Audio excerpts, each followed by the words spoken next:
Assalamualaikum warahmatullahi wabarakatuh. Perkenalkan, nama saya Atika Kurniasari, mahasiswa Sekolah Tinggi Ilmu Ekonomi Trianandra, Jakarta, jurusan akuntansi semester 3.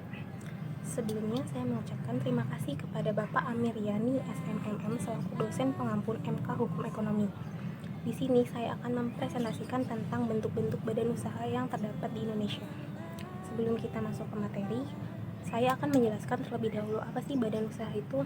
Mungkin teman-teman di sini udah nggak asing ya dengan kata badan usaha.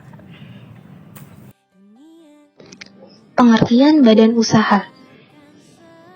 Badan usaha adalah kesatuan dari sekelompok orang atau modal yang memiliki aktivitas yang bergerak di bidang perdagangan atau bidang usaha lainnya dengan bertujuan untuk menghasilkan laba atau sebuah keuntungan.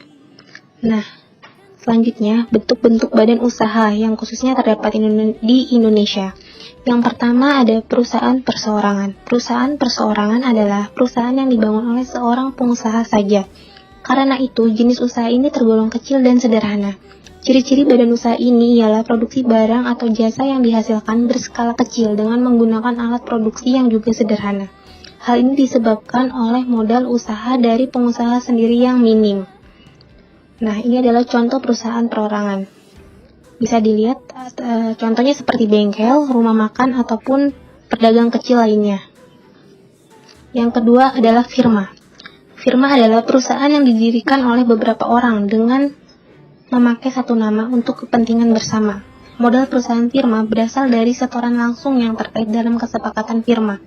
Akan tetapi dalam pembagian laba biasanya didasarkan sesuai pada jumlah modal yang disetorkan pada masing-masing. Contoh perusahaan firma yang ada di Indonesia seperti Nike ataupun Diadora.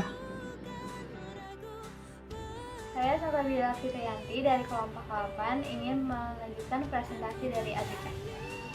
Baik, saya akan melanjutkan presentasi dari Atika. Yang ketiga yaitu Persekutuan Komanditer atau CIVI. Persekutuan Komanditer atau CIVI ini merupakan salah satu bentuk badan usaha yang biasanya didirikan oleh 2 orang atau lebih dengan memiliki tujuan bersama dan tingkat tanggung jawab yang berbeda-beda. CIVI atau Persekutuan Komanditer ini terdiri dari 2 pihak. Pihak pertama memiliki tanggung jawab dan mengelola perusahaan serta mengurus perusahaan supaya berkembang. Sedangkan pihak kedua bertanggung jawab atas penyimpanan modal dan bertanggung jawab atas utang-utang perusahaan juga. Di sini sudah jelas ya teman-teman. Pihak pertama khusus untuk bagian mengelola perusahaan. Dan pihak lain atau pihak kedua ini khusus untuk mengelola keuangan dari perusahaannya. Dalam perusahaan komanditer ini, pembagian hasil usaha sudah ditetapkan pada awal kerjasama. Dan pembagian hasil usaha di perusahaan komanditer ini dilihat dari porsi tanggung jawab masing-masing. Jadi, orang yang memiliki resiko kerja paling tinggi biasanya di perusahaan komanditer ini memiliki gaji yang lebih besar. Dan yang keempat yaitu perseroan terbatas atau PT. PT atau perusahaan perseroan terbatas ini merupakan salah satu bentuk usaha yang memiliki badan hukum. Bisa dilihat dari Undang-Undang Pasal 1 Ayat 1 Nomor 1 Tahun 1995 tentang perseroan terbatas. PT adalah badan hukum yang didirikan berdasarkan perjanjian melakukan kegiatan usaha dengan modal dasar yang seluruhnya terbagi dalam saham dan memenuhi persyaratan serta peraturan yang ditetapkan. Di dalam perusahaan PT ini biasanya orang yang menanamkan modal lebih besar itu dianggap sebagai pemilik perusahaan tersebut. Slide selanjutnya yaitu adalah contoh dari PT atau perusahaan perseroan terbatas. Contohnya yaitu PT Pertamina dan PT Medco Energi Internasional Tbk. Kedua perusahaan ini sangat berpengaruh pada perekonomian nasional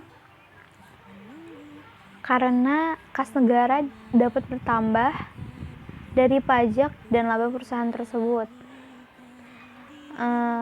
Kedua PT ini salah satu jenis badan usaha milik swasta ya, atau BUMS. Dan kedua perusahaan ini salah satu perusahaan besar dan juga paling berpengaruh di perekonomian nasional. Dan kesimpulan dari presentasi kita yaitu apapun badan usaha yang ditetapkan, pembukuan adalah hal penting yang harus ada dalam setiap usaha. Pembukuan adalah bahasa bisnis yang berguna untuk mengetahui perkembangan bisnis berdasarkan laporan keuangan yang tersaji. Jika usaha tidak memiliki pembukuan yang baik, maka bisa dipastikan bahwa usaha tersebut akan sulit berkembang karena tidak memiliki laporan yang jelas tentang keuangan usaha. Jadi pembukuan itu sangat penting bagi setiap usaha. Demikian presentasi dari kelompok 8. Jangan lupa like and comment ya. Terima kasih. Wassalamualaikum warahmatullahi wabarakatuh.